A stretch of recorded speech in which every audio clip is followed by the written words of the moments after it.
I've watched a lot of entrepreneurs come and go over the years, built a few companies myself, and people always ask me the same question: how did he do it? How did one person build multiple billion-dollar companies in completely different industries? Electric cars, space rockets, brain chips, tunnels, solar panels. And the answer, it's not what they expect. See, it wasn't about being the smartest guy in the room, though he's pretty damn smart. It wasn't about working harder than everyone else, though he does that too. It was about the assets he built, the four types of assets that protected him when things went wrong, and they went wrong a lot, and allowed him to not just survive, but build an empire worth hundreds of billions. I've studied this man's career for years now, watched him nearly go bankrupt multiple times, watched him get mocked by everyone, and then watched him prove them all wrong. And you know what? Every single time, he had the same four types of assets working for him. The same four things: protecting his wealth, growing his influence, creating leverage that nobody else had. And today I want to tell you what they are. Because if you're going to build real wealth in the modern economy, if you're going to create something that lasts, you need these four things, not one or two, all four. They work together. They reinforce each other. They create a fortress around your ability to build wealth. And when the crashes come, when the doubters show up, when everything looks impossible, you'll be ready. Well, let me start with the first one, the most important one, really: equity ownership. Now, I know what you're thinking. Of course he owns equity. He's the founder. Everyone knows that. But here's what people don't understand. It's not just that he owns pieces of companies. It's how much he owns and how he structured that ownership to maintain control and capture maximum value. See, most entrepreneurs, they start a company and then they give it away piece by piece. They raise money from venture capitalists, and with every round, they get diluted. By the time the company goes public, they own maybe 5%, maybe 10%. If they're lucky, then they wonder why they're not billionaires, even though their company's worth $10 billion. But look at what he did differently.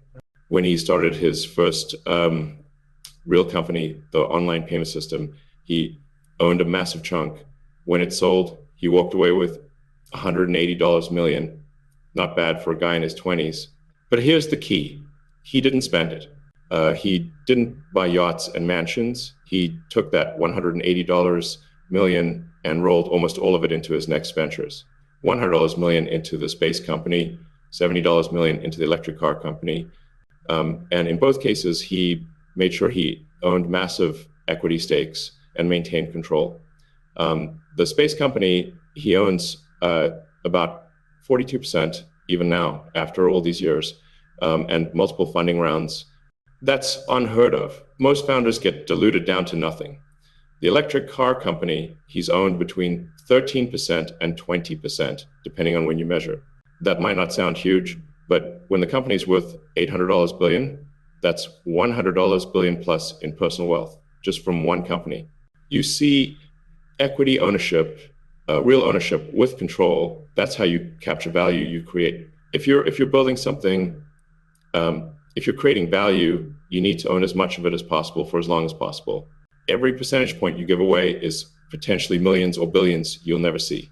Now, let me tell you about how this played out in 2008. The financial crisis hit, everything was falling apart, and both his major companies were nearly bankrupt. The electric car company was burning cash, nowhere near profitable, and nobody wanted to invest in some crazy electric car dream during a financial crisis.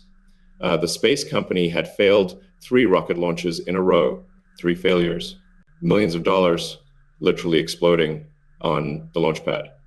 He was out of money, completely out. He had to borrow money from friends to pay rent. This is a guy who made $180 a million just a few years earlier. But here's what saved him. He owned so much equity that when he did find investors, when he did convince people to believe in the vision, the equity he retained was worth fighting for. If he'd owned 5%, like most founders, he might have just walked away, let someone else deal with it. But he owned 20%, 30%, 40% of these companies. That was worth saving. That was worth sleeping on factory floors and working 120-hour weeks and risking everything. And that ownership, that equity, it became worth tens of billions of dollars within a decade. But you can only get that outcome if you own it. If you've given away 95% of your company to investors and employees and advisors, you're working for them, not yourself. The second asset, and this one's underrated, really underrated, is public attention and brand value. Now, most people think of this as vanity. Oh, he just likes being famous. He likes the attention. Maybe, but that attention, that brand is worth billions of dollars in real tangible value. Let me explain something about modern business that most people don't get. Traditional companies spend billions on advertising, billions. Car companies spend $3 billion, $4 billion a year on ads. But the electric car company, they spend basically zero on traditional advertising, zero. How do they sell 1 million cars a year with no advertising budget? Because the founder is the advertisement. Every tweet, every interview, every appearance, every controversy, it generates millions of dollars worth of free media coverage. When he smoked on a podcast, that episode got 50 million views. That's worth what, $10 million, $20 million in advertising value. When he tweets about a new feature, 1 million people see it instantly. When he does a product demonstration, it becomes international news. That's not luck. That's an asset. That's $1 billion asset that he's built over decades by being willing to put himself out there, be controversial, take positions, make jokes, show personality. Most CEOs hide behind corporate PR. They're boring. They're safe. They say nothing controversial ever. And you know what? Nobody pays attention to them. Nobody cares. Their products launch and it's crickets. They spend millions on marketing and nobody notices. But when this man announces a new product, the entire world stops and watches. That's power. That's leverage. That's an asset more valuable than most people's entire companies. And here's why this matters for wealth building. When you have attention, you have the ability to raise capital instantly. He tweets that he's thinking about starting a new company, and within days, serious investors are calling. He announces a new product line, and customers start sending deposits immediately. That's what attention does. It creates instant liquidity, instant market access, instant validation. In 2018, the space company wanted to raise money. They sent out a memo, and the funding round was oversubscribed in hours. Hours. They had more money trying to get in than they could accept. Why?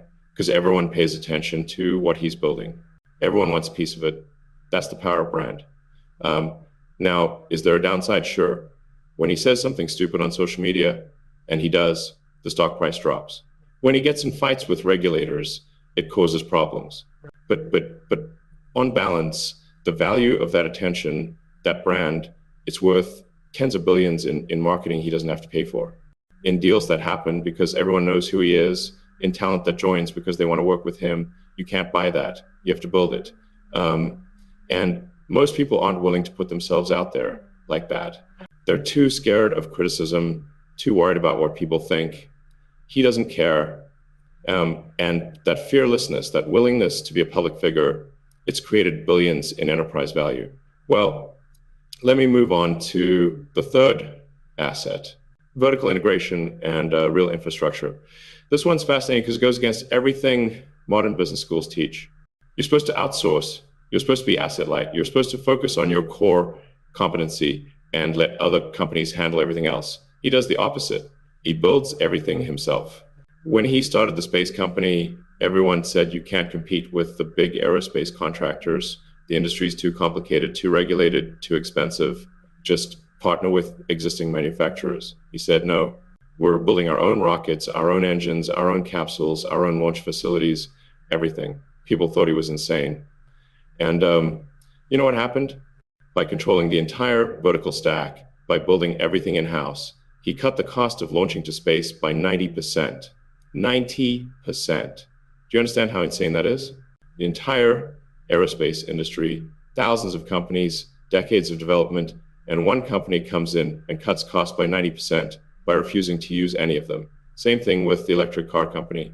Every auto industry expert said you need to partner with established manufacturers You need to use their supply chains, their dealer networks, their production expertise. He said, no, we're building our own factories, our own battery production, our own charging network, our own software, our own chips, everything. And people mocked him for it. Too complicated, too expensive, too risky. But by building all of it, by controlling the entire vertical stack, he created something nobody else has. A completely integrated electric vehicle ecosystem that works better than anyone else's, because every piece is designed to work together. No middlemen taking cuts, no waiting for suppliers who don't share your vision, no compromising because a partner won't do it your way. You see, vertical integration, real physical infrastructure, it's an asset most people don't appreciate. It's not glamorous, it's not exciting, it takes forever to build, it costs billions up front. But once you have it, once you build that infrastructure, you have a moat, you have something that can't be replicated quickly, you have an advantage that compounds over time. When competitors try to enter the space launch business now, they have to build what took him 20 years to develop. When they try to compete in electric vehicles, they're missing the charging infrastructure, the battery production, the software integration. They can build one piece, but they can't build the whole system. That's the moat. That's why, even though he's been public about his plans for decades, even though everyone can see what he's doing, nobody's caught up because real infrastructure takes time. It takes capital. It takes commitment. And most people aren't willing to make that investment. They want quick returns. They want asset-light businesses that scale fast. But asset-light means you don't own anything. It means you have no moat. It means competitors can copy you instantly. He built infrastructure. And now he's got assets worth hundreds of billions that took decades to create and will take decades for anyone else to replicate. Well, now the fourth asset, and this might be the most important one for creating lasting wealth, technical teams and engineering talent. You see, at the end of the day, every one of his companies is fundamentally a technology company, not a car company that uses some tech, not a space company that hires some engineers. A technology company where the entire value is in the technical capability of the team. And he's built something remarkable. He's created a reputation where the best engineers in the world want to work for him. Not for the money, though it's good. Not for the work-life balance, because there isn't any, but because they get to work on the hardest problems in the world with other brilliant people. That's an asset. That's a talent magnet that creates billions in value. When the electric car company was struggling in the early years, barely surviving, they still attracted world-class battery engineers, software developers, manufacturing experts. Why? Because the mission was compelling and the technical challenges were fascinating. When the space company was failing, rocket launches, burning through cash, people still lined up to work there. Because who else is trying to make humanity multiplanetary? That's not a job, that's a mission. And missions attract talent in ways money alone never can. Here's why this matters for wealth. Companies are just groups of people solving problems. If you have the best people solving the hardest problems, you create value nobody else can create.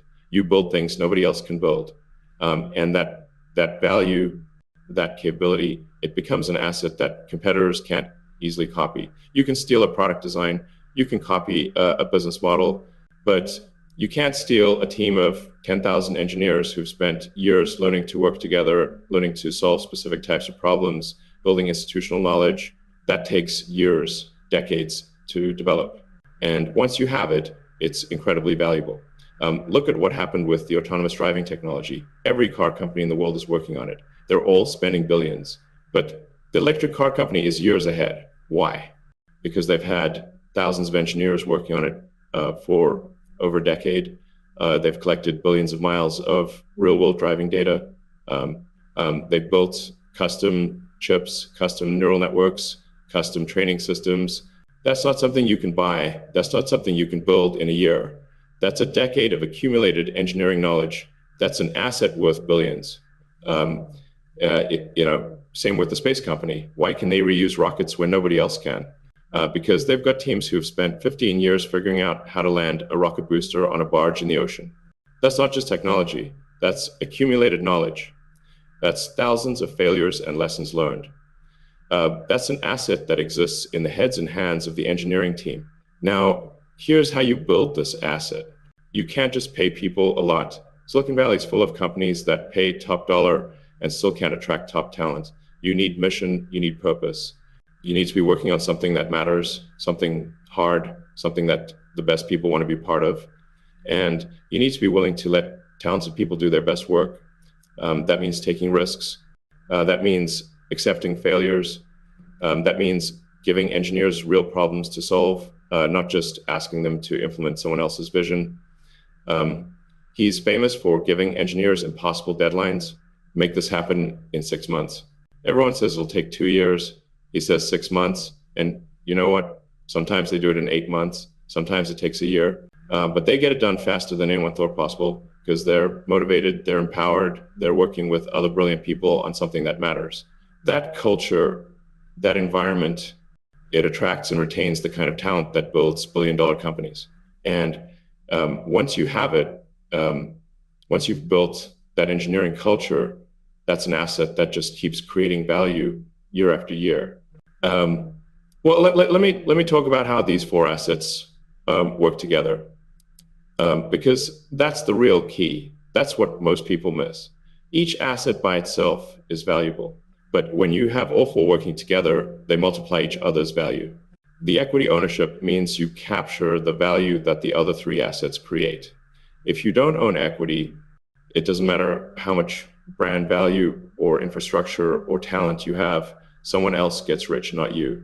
The brand value and public attention make it easier to raise capital, attract talent, and create demand for products. That feeds directly into making the equity more valuable and giving you resources to build infrastructure and hire teams. The vertical integration and infrastructure create defensible competitive advantages that increase the value of the equity and make the brand stronger because you can deliver products nobody else can match. And the technical teams, they're the engine that builds the infrastructure, creates the products that generate the brand value, and drives the innovation that makes the equity worth billions. You see, it's a flywheel. Each asset makes the others more valuable. And once you get that flywheel spinning, once you have all four assets working together, you can build wealth at a scale that's almost unimaginable. Let me give you a specific example of this flywheel in action. In 2012, the electric car company was struggling. They just launched their first real product, and it was expensive, limited production, and the company was burning cash. They needed to prove they could scale production and deliver cars profitably. So what happened? The brand value, the attention, it created massive demand. People wanted to be part of this electric future. That demand justified building the infrastructure, the factory expansion, the supercharger network. The engineering teams figured out how to manufacture at scale, how to reduce costs, how to improve the technology. And because he owned significant equity, every improvement in production, every cost reduction, every successful delivery, it flowed directly to his net worth. The stock went from $30 to $300 in a few years. That's 10x. And it happened because all four assets were working together. The brand created demand. The teams figured out production. The infrastructure enabled scale. And the equity ownership captured the value. Without all four, it doesn't work. If he'd had the talent but no brand, nobody would have bought the cars. If he'd had the brand but no vertical integration, he couldn't have delivered quality products. If he'd had everything but given away all the equity, someone else would have gotten rich. You need all four. Now, let me tell you about how to build this for yourself. Because most people, they're not running multi-billion-dollar companies. You might be starting a business, building a career, trying to create wealth from scratch, but the principles are the same. Start with equity ownership. Whatever you're building, own as much of it as possible. If you're starting a company, be really careful about how much equity you give away. Every advisor who wants 5%, every early employee who wants big options packages, every investor who wants 20% for a small check, they're taking from your future. Fight for every percentage point. If you're not an entrepreneur, create equity in other ways. Build valuable skills that let you negotiate for stock options or profit sharing. become indispensable enough that you can demand ownership, not just salary. Because salary, no matter how high, it's limited. Equity can be unlimited. Next, build your brand and attention in your field. You don't need to be globally famous. You need to be known in your industry. Write, speak, teach, share your knowledge, build a reputation as someone who knows things, who can do things.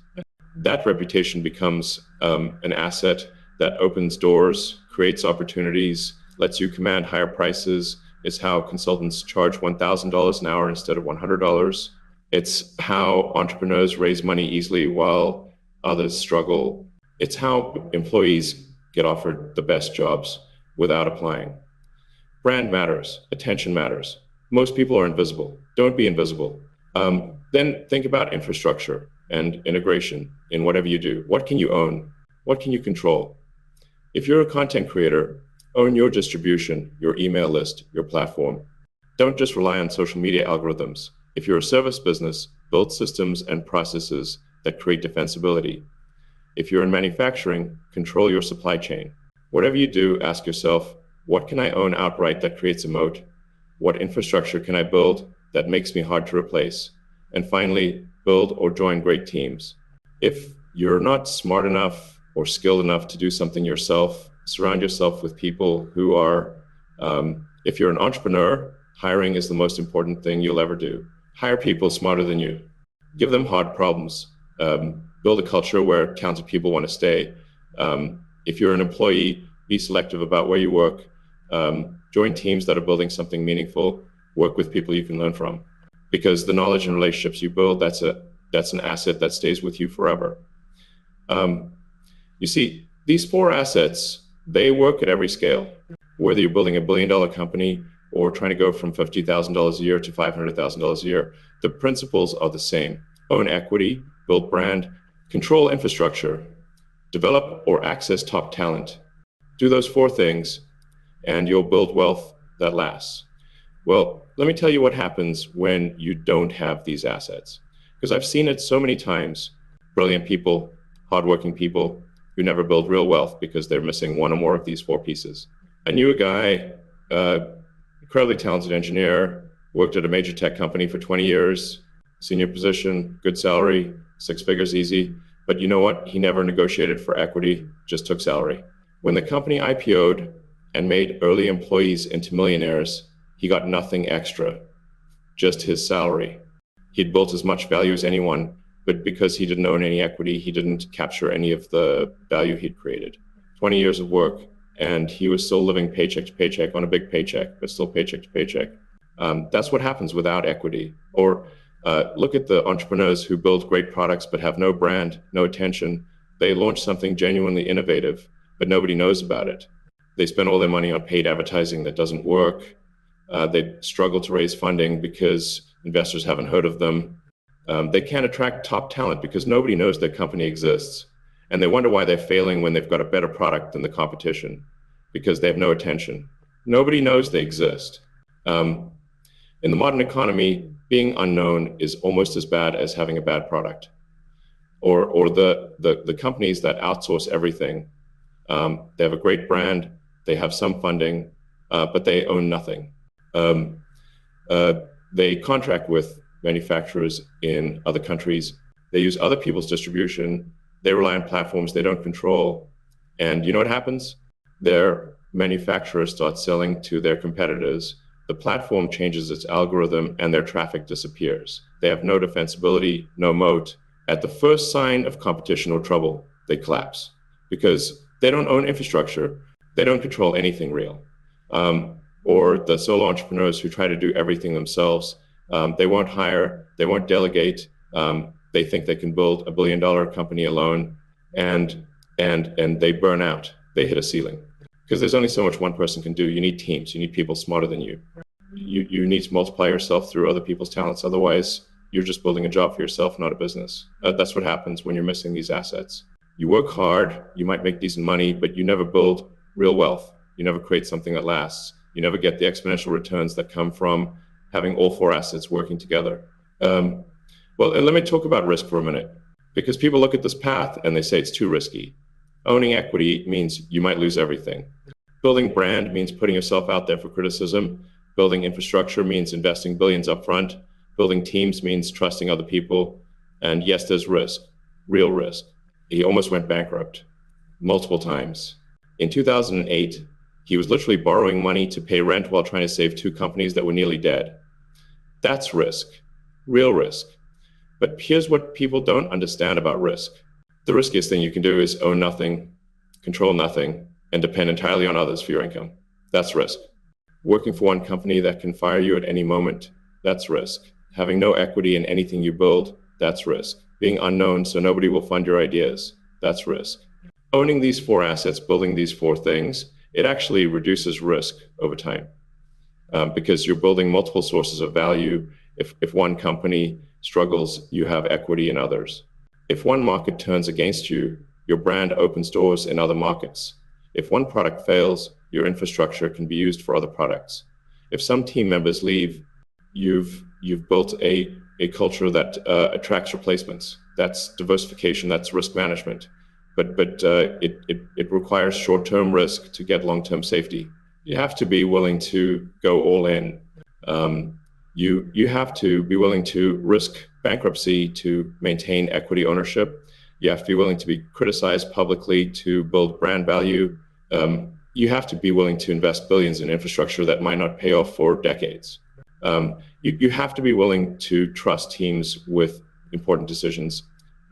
Most people aren't willing to take those risks. They play it safe. They take the salary. They stay anonymous. They outsource everything. They work alone. And they wonder why they never build significant wealth, because significant wealth requires significant risk, not stupid risk, not reckless gambling, but calculated strategic risk where you're betting on yourself and building assets that create lasting value. Well, let me start wrapping this up because I've been talking for a while now. These four assets, equity ownership, brand and intention, vertical integration, and infrastructure and technical teams, they're not just nice to have. They're essential if you want to build the kind of wealth that changes your life, that lasts generations, that gives you real freedom. And here's the thing, you don't build these overnight. This is a 10-year, 20-year, 30-year process. The space company started in 2002. It took 15 years before they could reuse rockets reliably. The electric car company started in 2003. It took 17 years before they were consistently profitable. That's 2 decades of building before it really paid off. But when it paid off, when those assets matured, the wealth creation was exponential. From nearly bankrupt in 2008 to hundreds of billions in net worth by 2021. That's 13 years. But it required the previous 10 years of building to make those 13 years possible. You see, most people give up too early. They try for 3 years, 5 years. It doesn't work fast enough. They quit. They take a corporate job. They sell their equity too early. They stop building their brand. They abandon the infrastructure. They let the team dissolve. And they never see the exponential phase. They never get to the point where all four assets are mature and working together to create massive wealth. Don't be that person. If you're building something, if you're working toward financial freedom, commit to the full timeline, 20 years minimum. Not 3 years, not 5 years, 20 years of building equity, building brand, building infrastructure, building teams. And if you do that, if you stay committed, you'll be shocked at where you end up. Because the power of these four assets working together over decades, it's almost magical. It's how one person builds multiple billion-dollar companies. It's how someone goes from borrowing money for rent to being worth hundreds of billions. It's not luck, it's not genius, it's assets, four specific assets built over time, working together. So here's my advice to you, as clearly as I can say it. Start today. Pick one of these four assets and start building it. Maybe you focus on gaining equity in what you're working on. Maybe you start building your personal brand by sharing knowledge in your field. Maybe you identify one piece of infrastructure you can own and control. Maybe you commit to joining or building a world-class team. Start somewhere, start today, and then don't stop. Keep building, keep accumulating, keep improving all four assets over years and decades. And 20 years from now, you'll look back and be amazed at what you've built. You'll have equity in things that matter. You'll have a brand that opens doors. You'll have infrastructure that creates defensibility.